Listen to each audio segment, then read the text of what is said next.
Hello, good morning everybody. Today in our audio video class we will try to learn ratio and proportion. At first we will try to learn what is ratio. The ratio of two quantities of the same kind in the same unit is the fraction that one quantity is of the other. That means the ratio A is to B is in the fraction A by B written as A is to B. That means this A and B should be same kind and it should be of the same units. Okay, same units and same kind. Then A and B, they should have same units.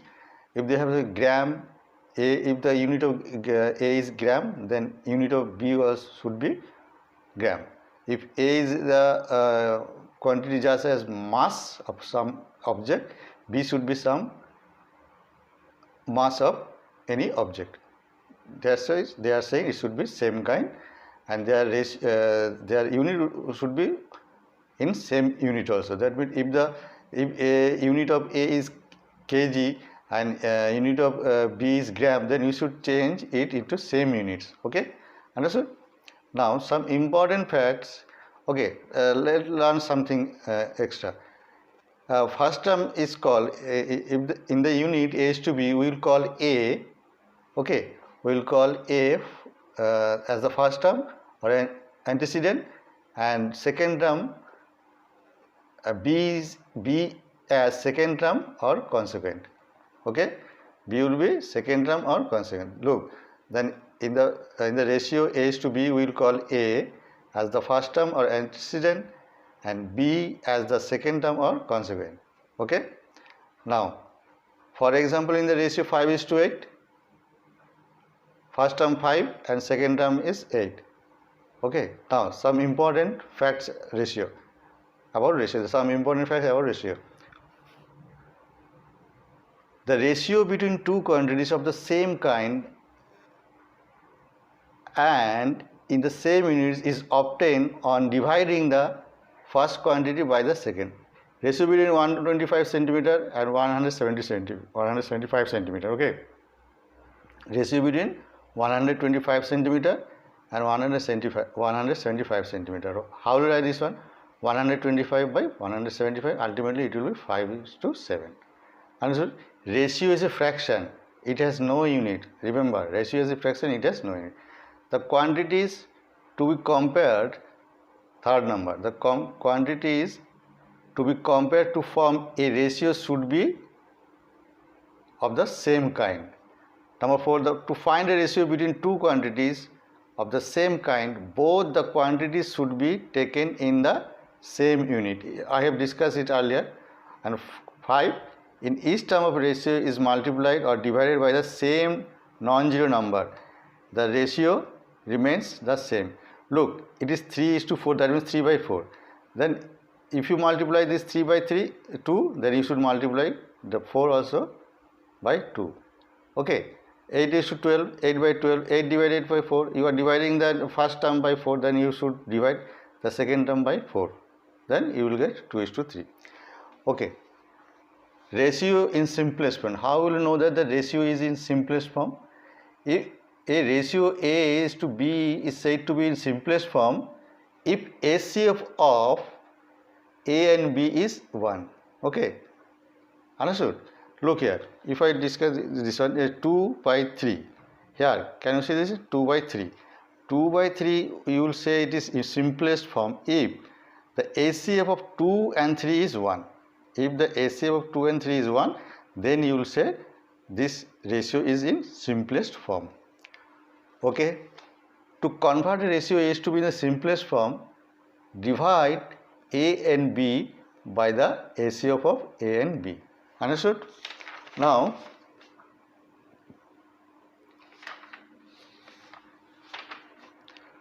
we'll try to learn proportion. What is proportion? A statement of equality of two ratio is called a proportion. What does it mean? Look, here is A, B, C, D are in proportion. You will say that if the ratio A by B is equal to C by D, then we will say this A, B, C, D are in proportion. Okay. Did you understand? If you take the ratio of A and B, ratio between A and B, A by B, and ratio between C and D is C by D, then if A by B and C by D is equal, then we will say these four terms are in proportion. Okay, in a proportion, the first and fourth term are called extreme. Okay, and the second and third term are known as means. How will you know this one? These four terms or three terms in proportion. If product of means is equal to product of extreme, then you will say these terms, the given terms are in proportion. If the product of mean, what are the product of mean? First terms and fourth terms. If the product of product of second term and third term, and product of extreme means this one, first and fourth term is extreme. First and fourth term are called the extreme. Then what is the mean? The second and third term. The product of second and third term is equal to product of first and fourth term. Then you can say these are all in proportion. Okay, understood? Now let us try to learn unitary method. What is unitary method? A method in which the value of unit quantity is first obtained. To find the value of any required quantity is called the unitary method. That means if you want to find out the value of 5 pence, then you should first find the value of 1 pen. Okay, just like it is given that cost of 25 pence is so much, then what is the cost of 2 pence? Did you understand? Then you have to find out first the cost price of 1 pen, then you can find out the required value. Okay, we must keep in mind the following two aspects. What is that? To get more, we multiply. To get less, we divide. Okay, when we are trying to find out, it is given the value of 5 pence. Okay, the cost price of 5 pen. Okay, the cost price of 5 pence is given. Now you should have to find out the cost price of 1 pen. That means to get more. Okay, you are trying to get less value, then we should divide. Okay, now when there is given the cost price of 1 pen is so much, just like 25 rupees, then what is the cost price of 5 pence? That means you are trying to find out the value of more quantity, then you have to multiply. Do you understand? Now there is one point is there, direct proportion or direct variation. What is the direct proportion or direct variation? Two quantities are said to be direct proportional. Two quantities are said to be directly proportional if on the increase of one, the other increase to the same extent, and on the decrease of one, the other decreases to the same extent. Look, if you getting 5 pence, if you are getting 5 pence at the cost of rupees 25. Okay, now you want to get more 10 pence more. Okay, then the number of pence is increasing. Then when the number of pence is increasing, then the cost price of the pens will also be increased. Then we will say here these two quantities, the number of pens and now cost price of number of pens is directly proportional. Did you understand? What did I say? Look, if you want to find cost price of 5 pence, okay, let it is x, cost price of 5 pence is rupees x. Then if you want to find out the cost price of 10 pence, that means it will increase. The cost of the 10 pence will be more than that cost price of 5 pence. That means it is both the quantities are increasing at the same extent. That's why we will say these two are directly proportional. Two quantities are said to be directly proportional if on the increase of one, the other increases to the same extent, and on the decreases of one, the other decreases to the same extent. I hope you have understood this one. Look, $15, if $15 costs rupees 48, what is the $35 cost? That means here when $15 costs rupees 468, the 35 from here 15 it has increased to 35. First it was $15, now it is $35. That means it is it is a case of directly proportional. Look, what is the answer here? Rupees 1092, 1090. That means it has been increased. The cost price also has been increased. When the number of dolls is increased, the cost price is also increased. That's why it's a case of directly proportional. And what is the indirectly proportional or inversely proportional? Okay, the quantities are said to be indirectly proportional if on the increasing the one, the other is decreased to the same extent, and on decreasing the one, the other is increased to the same extent. Look, try to understand this one. Okay, if the speed of the car is increased, then the time is being decreased. Okay, did you understand? Look, the distance from your Gulsi to Kolkata, okay, whatever, maybe x. If you are going at the speed of 90 km per hour and the time is taken, look, 2 hours. Now if you increase the speed, if you increase the speed as 100 km per hour, what it would be? The time will be reduced. That means maybe 1 hour and 30 minutes. The speed is increasing from 90 to 100 and time is decreasing from 2 hours to 1.5 hours. Then we will say these 2 hours as indirectly proportional, inversely proportional. Understood? Okay. Now we will try to learn what is percentage. Okay. Percent means per 100 or out of 100. Percent means per 100 or out of 100. Okay. Look, if it is said that you have scored 15%, that means out of 100 you got only 15. Out of 100 you got only 15. Understood? Now, converting percentage into a fraction, or decimal or ratio. For converting a percentage into a fraction, remove the percentage sign and divide the resulting number by 100. Look, here it is 11%. Now you remove this sign, percentage sign, and write 11, this 11 as numerator and divide it by 100. But that means make it the 100. Okay, for percentage sign you may write here 100. Similarly 96%, you write the 96 first, then write the 100 here. Okay, the above fraction may be converted into decimal or a ratio as directed. Look, 6%, what will write? 6 by 100, and 6 by 100 equals to 0.06. Okay, similarly 6 by 100 you may write 3 by 50, then 6% equals to 3:50. You may write 6% is as 3:50. Did you understand? That means when you are trying to convert percentage into fraction, then what will you do? Just you change the percentage, remove the percentage sign, write it denominator as 100, write the 100 here as denominator, and the number whatever is there, how many percent, write it as numerator. That means 11% you may write as 11 by 100, and 96% you may write 96 by 100. This percentage sign you have moved from here, and here you written 100 and 96 has gone as above, and it is here numerator. That means 96% you may write 96 by 100. Okay. Now, to convert a fraction or a decimal into percentage, multiply by 100. Look here, 3 by 4 is there. If you want to change, if you want to convert this one to percentage, then what will you do? You will multiply this 3 by 4 by 100. Look, 3 by 4 into 100. Understood? 3 by 4 into 100. If you want to convert a fraction or a decimal into percentage, multiply by 100.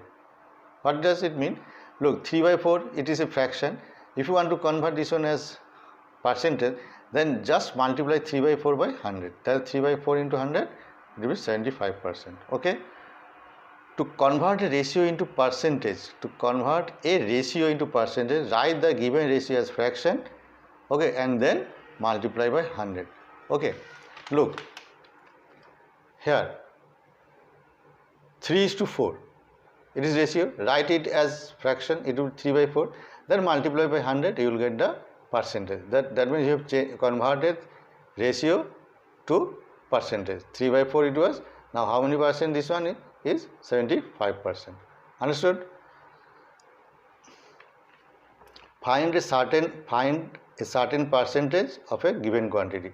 That means here 15% of 70. If you want to find out 15% of 70, what will you do?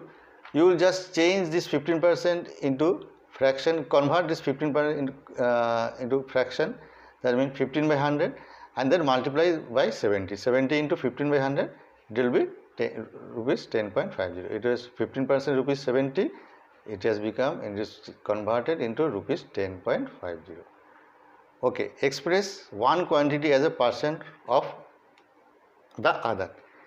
Take both the quantity in the same units. Take the quantities to be compared. Express one quantity as a percent of other.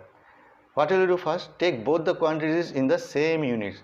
Take the second point, take the quantity to be compared as numerator and second quantity as denominator to get the fraction. Multiply the above fraction by 100. Okay, 65 paise as percent as a percent of rupees 5.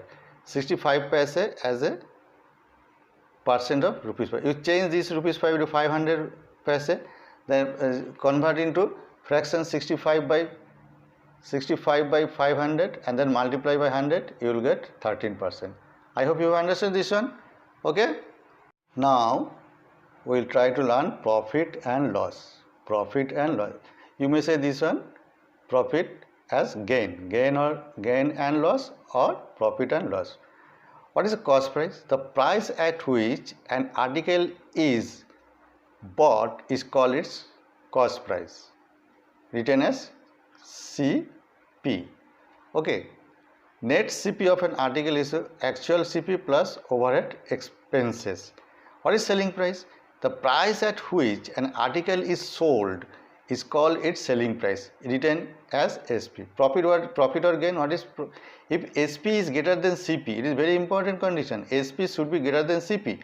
Then the seller has a gain or profit given by gain SP minus CP. Okay. Gain is always reckoned on CP. Gain on rupees is okay. Gain on rupees 100 is called gain percent. Gain percent, what is? Gain by CP by 100%.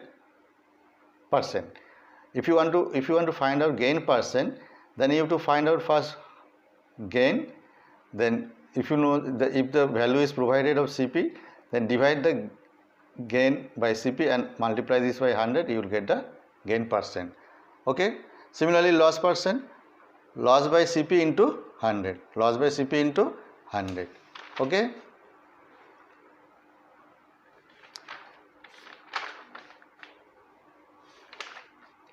There are some important formula. You should learn this one very carefully. Gain percent is gain by CP into 100. Loss percent, loss by CP into 100. Okay. SP. Okay. If you want to find out the SP, then what will you find out? What is the formula of this one? To find out the SP, it is 100 plus gain percent, 100 plus gain percent by 100 into CP. Okay. Now, if there is loss, then SP is equals to 100 minus loss percent by 100 into CP. Understood? Now, if you want to find out the CP, what is that? If you want to find out the CP, what is that? The CP equals to 100 by 100 plus gain percent into SP. Understood? Now we learn some things about simple interest. What is simple interest? Okay. Sometimes in need we borrow money from a money lender or a bank. We promise to pay it back after a specified period of time. At the end of this period, we have to pay the money borrowed along with some additional money. This additional money is known as interest. Okay, some additional money in lieu of using another man's money. Okay, now from here we will get some terms. We will get some terms. What is principal? The money borrowed for a certain period is called the principal or the sum. What is interest? The additional money paid by the borrower for having used the lender's money is called interest. And what is amount? The total money paid back to the lender is called amount. Okay, that means what is amount? The sum of the interest, and the principal is known as amount. Sum of the interest, sum of the simple interest and the principal is known as amount. Okay, look here it is written amount equals to principal plus interest. Okay, now what is the formula to find out the SI, simple interest? PRT by 100. P stand for here principal, R for rate and T for time. Okay, understand? 100. Then if you want to find out the P means sum or principal, then it will be 100 into SI by RT. R will be 100 into SI by PT. Okay, and T will be 100 into SI by PR. That's the formulas. There is some important formula. You should learn it very carefully. Okay, did you understand? What is the rate? Look here, the interest on rupees 100 for 1 year is called rate % per annum. Don't forget it. What is rate? The interest on rupees 100 for 1 year is called the rate % per annum. Okay, understood? Now let us learn about speed, distance and time. Speed, distance and time. Okay, what is speed? The distance traveled by a moving body in a unit of time is called its speed. Then what is speed? How to find out the speed? Speed equals to distance by time. Or how will you find the distance? Distance equals to speed into time, and time is equals to distance by speed. Okay, and speed in kilometer per hour, distance in kilometer, time in hour. Okay, understood? Look, converting speed into other units. Converting speed into other units. So to convert a speed of kilometer per hour into meter per second, multiply by 5 by 18. That means if the speed has been given in kilometer per hour, and if you want to find out the value in meter per second, you have to multiply this kilometer per hour by 5 by 18. Okay, and to convert speed meter per second into kilometer per hour, multiply by 18 by 5. Don't forget this one, it's very important. When you are going to convert kilometer per hour into meter per second, you have to multiply 5 by 18, and when you are going meter per second to convert into kilometer per hour, you have to multiply by 18 by 5. Understood? I hope you understand this one. Okay, bye.